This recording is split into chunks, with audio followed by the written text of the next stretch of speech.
What if you could hold a piece of automotive history in your hand?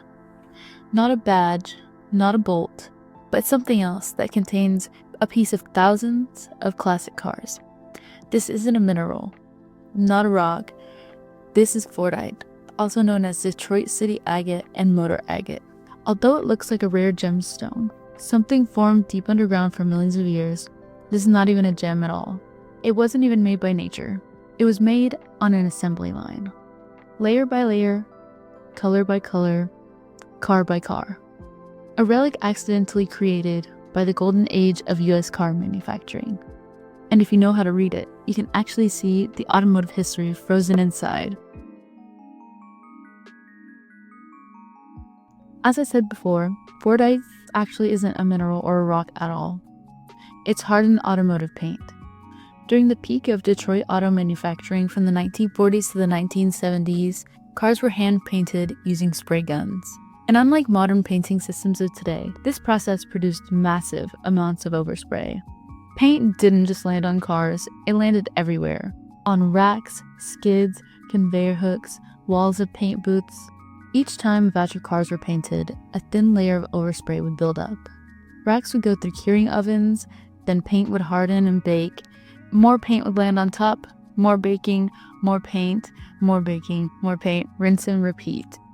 Sometimes hundreds and thousands of layers. Over the years, layers would build up into thick paint deposits that assembly line workers would eventually have to chip off just to keep equipment functioning. To them, it was just industrial trash until someone cut it open. To understand Detroit agate, you first have to understand Detroit, because Fordite could have only happened in one place, Motor City. Detroit wasn't always the center of the automotive world. In the late 1800s, it was mostly known for shipbuilding, carriage manufacturing, and stove production. But everything changed in 1903 when Henry Ford founded Ford Motor Company. Not because he invented the car, but because he figured out how to build them faster than anybody else. In 1913, Ford introduced the moving assembly line, and everything changed. Production time for the Model T dropped from just over 12 hours to 93 minutes. And suddenly, cars weren't just for the wealthy, they were for everyone. And Detroit was the place where it all happened. By the 1920s, 3 companies dominated the industry. Our buddies at Ford, then General Motors and Chrysler, and they all became known as the Big Three. And by 1950, Detroit was producing over half of the world's automobiles. Just think about it. Half of the world's cars just from one city. And with all that production came paint. Endless amounts of paint. And layer by layer, Fordite was quietly being crafted. Detroit's dominance would not last forever though, and by the late 70s, things began to change. Foreign competition increased with the introduction of Japanese and German automakers into the US market. This, along with the oil crisis in the late 70s, changed consumer demand heavily. The larger gas-guzzling American-made cars and SUVs simply failed to compete with the smaller, more fuel-efficient Japanese imports. Automakers such as Toyota, Honda, and Nissan gained a reputation for better quality control and reliability, especially compared to the inconsistent quality from the Big Three at the time. Japanese companies also utilized more efficient manufacturing methods, and Detroit's reliance on high-profit SUVs, coupled with labor costs and slower production, really just left them struggling. Due to labor costs, robotic machinery replaced assembly line workers. Jobs disappeared, factories closed, and Detroit's population dropped from 1.8 million in the 1950s to the under 700,000 today. Entire plants shut down, and with it, the end of Fordite production as well, which makes Fordite truly something special. Not just a product of industrial inefficiencies, but a reminder of when Detroit was the center of the automotive world. As we know, Fordite only exists because manufacturing used to be inefficient. Modern car factories use electrostatic painting, which essentially means that the paint is electrically attracted to the car body. So there's almost zero overspray, zero waste, and zero thick paint buildup, which again means no new Fordite. The improvements that made factories better and cars more accessible ended the production of this strange and beautiful material forever. an industrial fossil of the Motor City era. Because of the finite nature of Fordite, it has become somewhat of a collector's item. It is often polished to look like gemstones and used in jewelry, knife handles, shift knobs, things of that sort, displaying each swirling color, stripe, and band. But the beauty of it isn't just in the looks, it's what it represents, each layer representing a moment in automotive design history. Just like geologists can identify time periods from rock layers, Fordite collectors can often estimate the era it came from based on color patterns. Automotive paint trends changed quite dramatically through the decades, and those trends can be used like fingerprints to ID each stone. 1950s pieces often contain pastels, turquoise, creams, corals, and soft yellows. Because the 1950s were the era of post-World War II optimism, car colors reflected this. Some iconic models and colors you could find are Ford Thunderbirds in Thunderbird Bronze, Colonial White, Peacock Blue, Chevrolet Bel Airs in India Ivory, Tropical Turquoise, and Matador Red, and Cadillacs in Mountain Laurel, Persian Sand, and Glacier Blue. These soft colors often produce Fordite with smooth-flowing pastel banding. Although arguably the most rare and lost to time, if you see a piece dominated by these colors, there's a good chance it came from the 1950s to early 60s. The 60s changed everything with the muscle car era. Color became aggressive, bright, and attention-grabbing. Fordite from this period often show bright reds, mustard yellows, deep blues, and metallic silvers.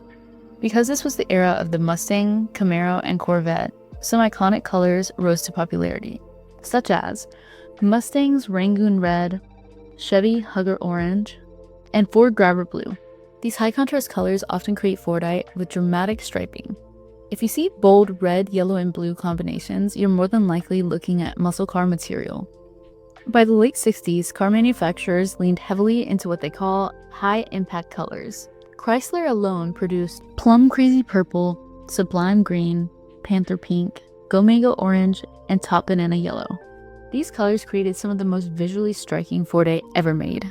Collectors often prize pieces with these psychedelic neon layers because they directly represent peak muscle car culture. It's basically Chrysler-built muscle power turned into a gemstone. By the mid-70s, the muscle car era was ending. The fuel crisis changed design priorities, and color trends followed.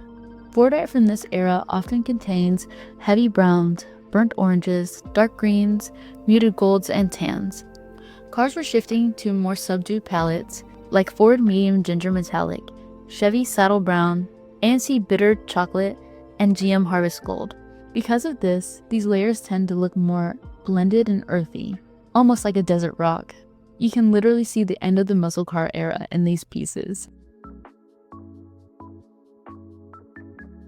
As a little summary, I wanted to go over a bit of the information that I learned if you were wanting to obtain a piece for yourself or become a collector. And because I think it's interesting. I say there's like 4 basic rules to it.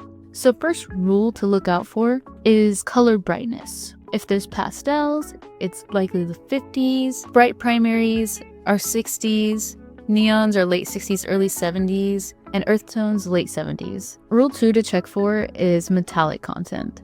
Heavy metallic flake likely indicates late 60s and 70s era because of the explosion of metallics that muscle cars brought with them. Next rule to look for is band thickness. Thicker bands indicate earlier manufacturing process, whereas thinner bands show a later, more improved painting process with less overspray. Final rule to look for is signature colors from each period. So for example, bright limes are almost always going to be that early 70s Mopar era. Pastel turquoise signifies late 50s, and burnt oranges and browns are typically mid-70s pieces. And here's a little table to summarize. And because no 2 pieces can ever be identical, quality pieces sell for hundreds depending on pattern, colors, complexity, time period. Because it is obviously no longer produced, true Detroit manufactured Fordite is becoming increasingly rare. Most material today was salvaged from closed Detroit plants, old GM factories, Ford facilities, and Chrysler plants. But what really makes Fordite interesting isn't just its rarity, it's what it represents. It's accidental art, created by workers who never intended to create it. It represents American manufacturing, industrial craftsmanship, and automotive design evolution. And maybe most profound of all, it shows how beauty can come from waste. Something once thrown away as factory trash, treated as nothing more than paint slag, is now displayed as jewelry and collected.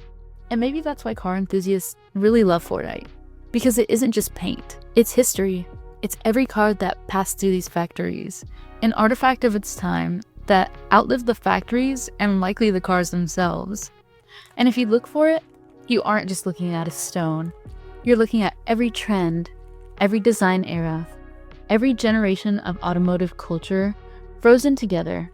Because for someone who loves cars, this might be one of the most unique ways to hold automotive history in your hand.